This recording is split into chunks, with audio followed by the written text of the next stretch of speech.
A vida mística de Francisco e Jacinta de Fátima. Para que pudessem ter a honra de ver Nossa Senhora, o anjo lhe aparecera por 3 vezes, fazendo destas crianças verdadeiras almas de oração, por Dom Lourenço Fleischmann, Ordem de São Bento. Lúcia, Jacinta e Francisco eram, antes de 1916, crianças católicas do vilarejo de Ajustrel, na diocese de Leiria, Portugal. Brincavam como todas as crianças, gostavam de jogos e de dançar animados, enquanto pastoreavam as ovelhas da família. Viviam um catolicismo verdadeiro, porém, como muitas crianças, limitavam-se ao mínimo necessário. Lúcia conta que, às vezes, para que o terço passasse mais depressa, em vez de rezar as orações completas, limitavam-se a dizer: Pai Nosso, Ave Maria, Ave Maria, Ave Maria. Ora, para que estas alminhas inocentes e puras pudessem ter a honra de ver Nossa Senhora, um anjo lhe aparecera por 3 vezes, fazendo dessas crianças verdadeiras almas de oração. Vamos acompanhar a transformação. Em 1916, na primeira deste ano, março ou abril, Lúcia, Jacinta e Francisco estavam na loca do cabeço pastoreando as ovelhas, quando viram um ser luminoso vindo em sua direção. Ele tinha os traços de um rapaz de 14 a 15 anos. O jovem lhe disse: Não tenham medo. Rezem comigo. E num gesto de grande familiaridade e simplicidade, pôs-se ao lado das crianças e, prostrando-se com o rosto por terra, disse esta oração: Meu Deus, eu creio, adoro, espero e amo-vos. Peço-vos perdão para os que não creem, não adoram, não esperam e não vos amam. Orai assim: os corações de Jesus e Maria estão atentos à voz das vossas súplicas. E o anjo desapareceu. Esta primeira aparição do anjo foi como uma aproximação do sobrenatural na vida das crianças. Servirá para familiarizá-las com os seres e os costumes do céu, a adoração, os atos da fé, esperança e caridade, a reparação em nome de Deus, deste Deus atento às suas súplicas. A própria Lúcia, na 4ª memória, dirá que, levados por um movimento sobrenatural, imitamo-lo e repetimos as palavras que o ouvimos pronunciar. Nossos pastorinhos, doravante alunos do céu, sentirão imediatamente o peso da presença da vida sobrenatural. Passarão vários dias num estado de abatimento físico, de recolhimento, de um silêncio difícil de ser rompido e principalmente de paz interior.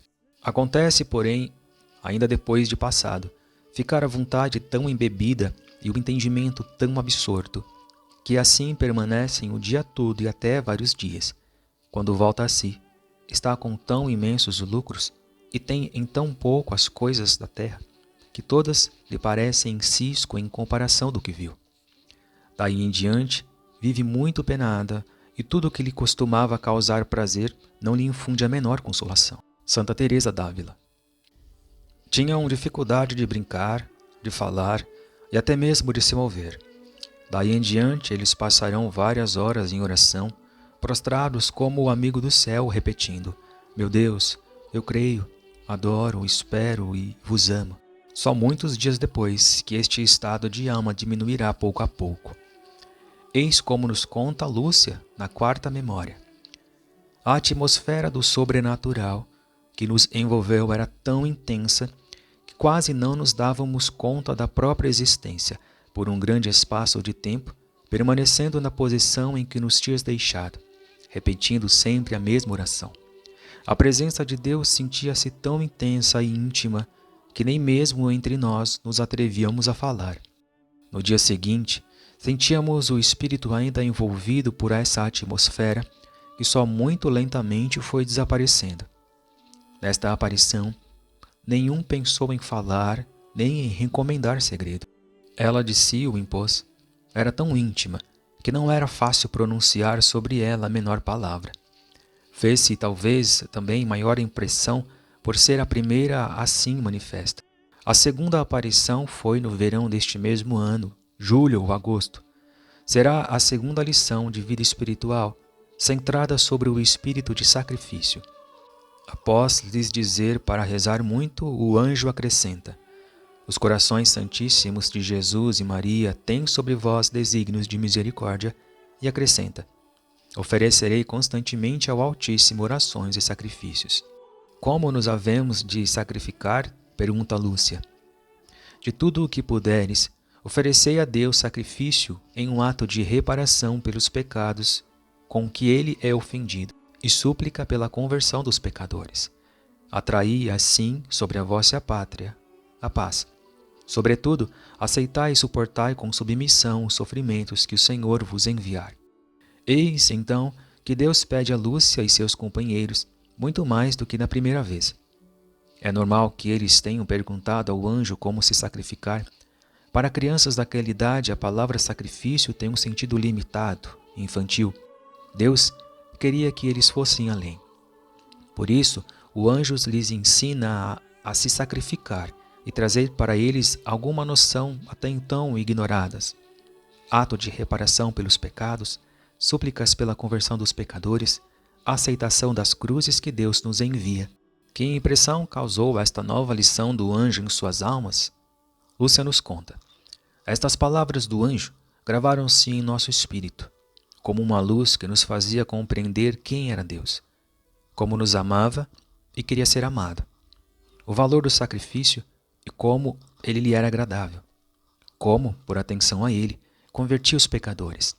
Por isso, desde esse momento, começamos a oferecer ao Senhor tudo o que nos mortificava, mas sem discorrermos a procurar outras mortificações ou penitências, exceto a de nos passarmos horas seguidas prostradas por terra, repetindo a oração que o anjo nos tinha ensinado. Vemos neste texto a origem da grande mortificação das 3 crianças. Ela não nasceu de uma vontade mórbida qualquer, de um fanatismo fabricado pela imaginação. Ela não lhes foi inspirada por nenhum sacerdote exagerado. A luz divina que invadiu suas almas as levou com mansidão e naturalidade a um conhecimento tal da vida divina, do olhar de Deus sobre nós, que eles não conseguiriam mais viver sem este espírito e prática do sacrifício reparador. É de se notar que os efeitos da primeira aparição limitam-se a um estado de alma por certa presença do sobrenatural. Nesta, trata-se de um verdadeiro conhecimento de Deus e de seu relacionamento com as almas. Por aí se vê que é impossível proceder da imaginação. Também não pode ser obra do demônio, pois não tem ele poder para apresentar coisas que tanto causam operação e paz e sossego e aproveitamento produzem na alma. Especialmente 3 são os frutos que deixa em súbito grau. Primeiro, conhecimento da grandeza de Deus, a qual se nos dá a entender na medida das luzes maiores que temos sobre ele. Segundo, conhecimento próprio e humildade, ao ver como criatura tão baixa em comparação do Criador de tantas grandezas, ousou ofendê-lo. Até mesmo não sabe como se atreve a pôr ele os olhos. Terceiro, baixo apreço de todas as coisas da terra, com exceção das que lhe podem ser úteis para serviço de tão grande Deus. Santa Teresa d'Ávila. A terceira aparição do anjo levará a formação espiritual das crianças a um ponto altíssimo, onde a própria comunhão eucarística marcará a caridade que Deus lhes comunica. Estavam eles numa gruta de difícil acesso para rezar escondidos. Estavam assim, prostrados, repetindo a oração do anjo: meu Deus, eu creio, adoro, etc. Não sei quantas vezes tínhamos repetido esta oração quando vemos que sobre nós brilha uma luz desconhecida. Erguemo-nos para ver o que se passava e vemos o anjo, tendo na mão esquerda um cálice, sobre o qual estava suspensa uma hóstia, da qual caem algumas gotas de sangue dentro do cálice. O anjo deixa suspenso no mar o cálice, ajoelha junto de nós e faz-nos repetir 3 vezes: Santíssima Trindade, Pai, Filho e Espírito Santo, ofereço-vos o preciosíssimo corpo, sangue, alma e divindade de Jesus Cristo, presente em todos os sacrários da terra, em reparação dos ultrajes, sacrilégios e indiferenças com que ele mesmo é ofendido, e pelos méritos infinitos do seu Santíssimo Coração, e do coração imaculado de Maria, peço-vos a conversão dos pobres pecadores. Depois levanta-se, toma em suas mãos o cálice e a hóstia. Dá-me a sagrada hóstia a mim, e o sangue do cálice dividiu-o pela Jacinta e Francisco, dizendo ao mesmo tempo: Tomai e bebei o corpo e o sangue de Jesus Cristo, horrivelmente ultrajado pelos homens ingratos. Reparai os seus crimes e consolai o vosso Deus. E prostrando-se de novo em terra, repetiu conosco outras 3 vezes a mesma oração e desapareceu. Nós permanecemos na mesma atitude, repetindo sempre as mesmas palavras, e quando nos erguemos, vimos que era noite, e por isso horas de virmos para casa. Segunda memória. Na quarta memória, Lúcia dá detalhes sobre as consequências desta última aparição do anjo. A força da presença de Deus era tão intensa que nos absorvia e aniquilava quase por completo. Parecia privar-nos até do uso dos sentidos corporais por um grande espaço de tempo. Nesses dias fazíamos as ações materiais como que levados por um mesmo ser sobrenatural que a isso nos impelia. A paz e felicidade que sentíamos era tão grande, mas só tinha completamente concentrada a alma em Deus. O abatimento físico que nos prostrava também era grande. Um pouco antes ela escrevia: Na terceira aparição, a presença do sobrenatural foi ainda muitíssimo mais intensa. Por vários dias, nem mesmo Francisco se atrevia a falar. Depois dizia: Gosto muito de ver o anjo, mas o pior é que depois não somos capazes de nada, e nem andar podia. Não sei o que tinha. Era tanto o abatimento espiritual e corporal, era tal o êxtase dessas crianças, que nem viram a noite chegar. Apesar de tudo, foi ele, Francisco, que se deu conta das proximidades da noite. Foi quem disso nos advertiu e quem pensou em conduzir o rebanho para casa. Procurei citar toda a passagem das memórias de Lúcia devido ao seu caráter eminentemente sobrenatural. É muito difícil ler estas palavras e dizer que tudo foi invenção.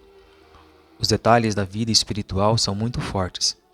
Já estavam as crianças levadas espiritualmente à oração constante e mortificada. O anjo lhes ensina uma oração nova, onde destacamos a adoração à Santíssima Trindade, o oferecimento de Jesus na Sagrada Hóstia como reparação, o Imaculado Coração de Maria, medianeira de todas as graças, participando dos méritos do Sagrado Coração. Lúcia, que recebeu uma verdadeira hóstia. Jacinta recebe o preciosíssimo sangue, sabendo o que é a comunhão. Já Francisco não percebe de imediato que está comungando. Só passados alguns dias, quando conseguem falar novamente, é que o menino pergunta: O anjo a ti deu a Sagrada Comunhão, mas a mim e a Jacinta, que foi o que ele nos deu? Foi também a Sagrada Comunhão, respondeu Jacinta numa alegria indizível. Não vês que era o sangue que caía da hóstia? E Francisco dizia então estas palavras, que são a prova da veracidade das graças com as quais Deus enchia estas almas infantis. Eu sentia que Deus estava em mim, mas não sabia como era. E prostrando-se por terra, permaneceu por largo tempo, com sua irmã, repetindo a oração do anjo.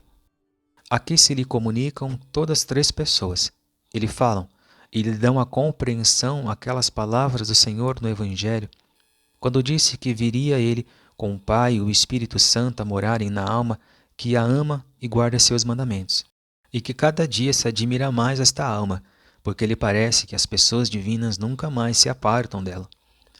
Antes, notoriamente, vê que, de modo sobredito, as que têm em seu interior, no mais íntimo, num abismo muito fundo, e não sabe dizer como é, porque não tem letras, mas sente em si esta divina companhia.